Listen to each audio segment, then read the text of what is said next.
우선 결론부터 말씀드리면 기본적으로 피해자에게 사과하였다는 사실은 불리한 정황 증거로 인정되기는 하지만 피해자에게 사과했다는 사실 자체만으로 무조건 유죄가 되는 것은 아닙니다. 안녕하세요. 변호하는 사이 김정현 변호사입니다. 저희가 성범죄 피의 사건을 변호하다 보면 정말로 억울하게 고소를 당했고 정황적으로도 의뢰인의 말에 신빙성이 있음에도 불구하고 사건 직후에 피해자의 요구로 어쩔 수 없이 피해자에게 사과를 한 경우에 무조건 혐의를 인정해야 하는지 물어보시는 분들이 상당히 많습니다. 그래서 이번 시간에는 성범죄로 고소당했을 때 피해자에게 사과한 사실이 있다면 무조건 유죄가 나오는지에 대해서 말씀드리겠습니다. 우선 결론부터 말씀드리면 기본적으로 피해자에게 사과하였다는 사실은 불리한 정황 증거로 인정되기는 하지만 피해자에게 사과했다는 사실 자체만으로 무조건 유죄가 되는 것은 아닙니다. 실제로도 제가 했던 사건들 중에 사과를 했음에도 불구하고 유죄나 무혐의 처분을 받은 사건들이 많이 있습니다. 우리 판례는 사과의 맥락이나 내용, 그리고 사과의 취지, 그리고 기타 다른 증거들과의 관계, 그리고 전후 사정들을 종합적으로 판단하는데요.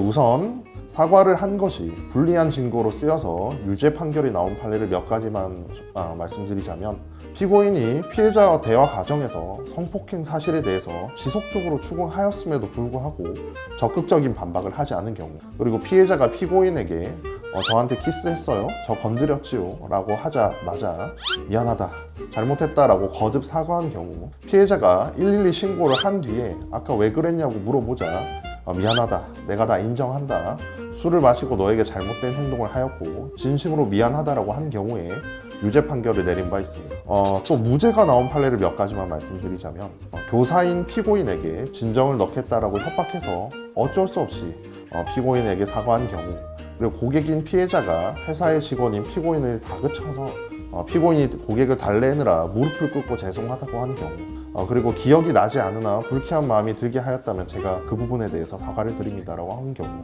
또 제가 직접 변호를 해서 무죄를 받은 사례를 몇 개 소개해 드리자면, 사건이 발생하고 약 3개월 정도 지난 뒤에 피해자가 고소를 하였고, 고소하기 전에 피고인에게 카카오톡 메시지를 먼저 보내서 고민하다가 보내는데 나한테 왜 그런 거야? 라고 물어보자 피고인이 기분 나빴지, 일단 너무 미안하고 제대로 사과하고 싶다, 상처 줘서 정말 미안하다, 우선 얼굴 보고 이야기하자 라고 한 사건에서 법원에서는 피고인이 강간의 책임을 인정함을 전제로 하는 사과라고 볼 수 없다고 보아서 무죄 판결을 받은 사례가 있고, 또 피해자가 시간과 범행을 구체적으로 추궁하여 물어보았고 이를 인정하였음에도 약 1시간여간 지속해서 사과를 요구하는 피해자를 달래기 위해서 우선 사과한 것에 불과하다는 저희 측의 변론을 받아들여서 무죄가 나온 사례가 있습니다.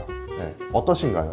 표현간 다소 차이는 있지만 피해자에게 비슷한 방식으로 사과를 하였으나 어떤 경우에는 유죄 판결이, 또 어떤 경우에는 무죄 판결이 나온 것도 잘 알 수 있습니다.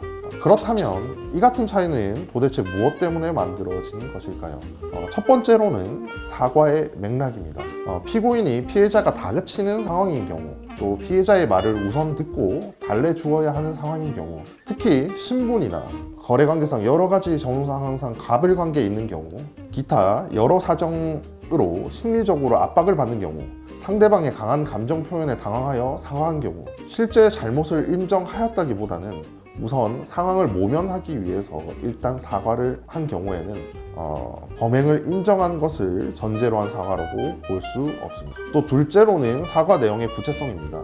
피해자가 구체적인 범행 방법을 언급하면서 사과를 요구하였음에도 불구하고 범행을 인정한 경우, 판례는 대체로 유죄의 강력한 증거로 보고 있고, 단순히 피해자가 추궁하자 미안하다, 혹은 잘못했다, 기억은 잘 나지 않으나 미안하다 와 같이 어떠한 점에 대해서 사과를 하는 것인지 불분명한 경우에는 혐의 사실에 대한 인정을 전제로 한 사과로 보지 않는 경우도 많이 있습니다. 예컨대 제가 변호했던 사건에서는 콘돔 없이 성관계를 맺거나 여자친구가 있음에도 불구하고 성관계를 한 경우, 그리고 범행 방법에 대한 구체적인 언급 없이 화가 난 것 같으니 우선 사과하는 경우는 정확히 자신의 범행을 인정함을 전제로 한 사과로 볼 수 없다는 것이죠.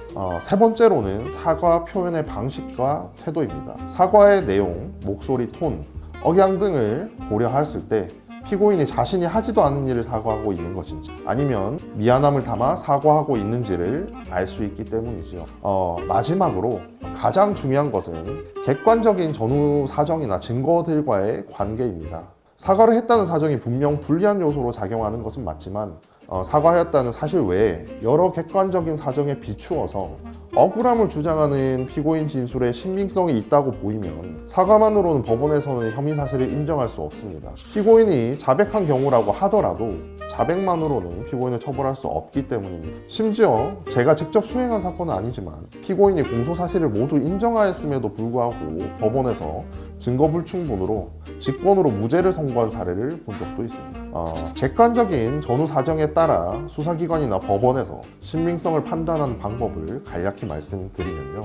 성범죄의 경우에 범행 현장을 직접 촬영한 CCTV, 녹음 파일 등 직접 증거가 존재하지 않는 경우가 대부분이기 때문에 전후 사정을 토대로 해서 과연 피해자와 피고인 중에 누구의 말이 맞는지 판단하는 방법밖에 없습니다. 형사소송법 제308조에서는 증거의 증명력은 법관의 자유 판단에 의한다고 규정되어 있습니다. 이처럼 신빙성 판단은 법관의 자유심증에 따르는데요. 즉 어떤 증거를 채택하여 또 어느 정도의 증명력을 부여할 것인지는 법관에게 달려있다는 것입니다. 다만 여기서 자유판단이라 함은 법관의 자의적인 판단을 의미하는 것은 아니고 논리와 경험칙에 입각한 합리적인 판단을 의미하는 것입니다.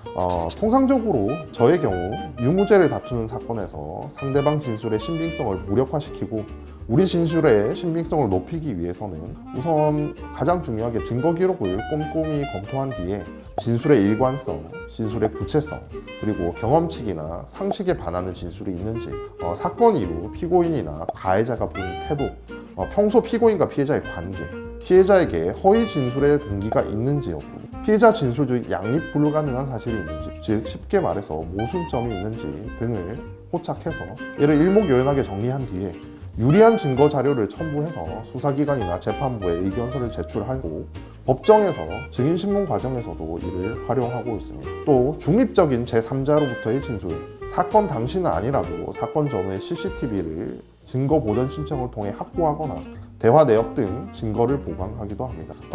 우리 진술의 신빙성 역시도 중요하기 때문에 피의자 조사가 있기 전에 이같이 진술을 일목요연하고 구체적으로 진술하기 위한 조사 연습도 필수적입니다. 특히 제 경험상 피해자들이 가장 많이 하는 실수 중에 하나가 사건 당시 상황을 과장하여 꾸며내는 경우에 진술이 지나치게 구체적인 경우가 많은데 사람의 기억이라는 것이 사건 직후에 가장 또렷하고 또 시간이 지나면 망각되기 마련인데 사건 이후 상당 시간이 흘렀음에도 불구하고 초기 진술에 비해서 오히려 진술이 구체화되거나 명료화되는 경우 이 같은 모순점을 지적해서 상대방 진술의 신빙성을 탄핵하기도 합니다.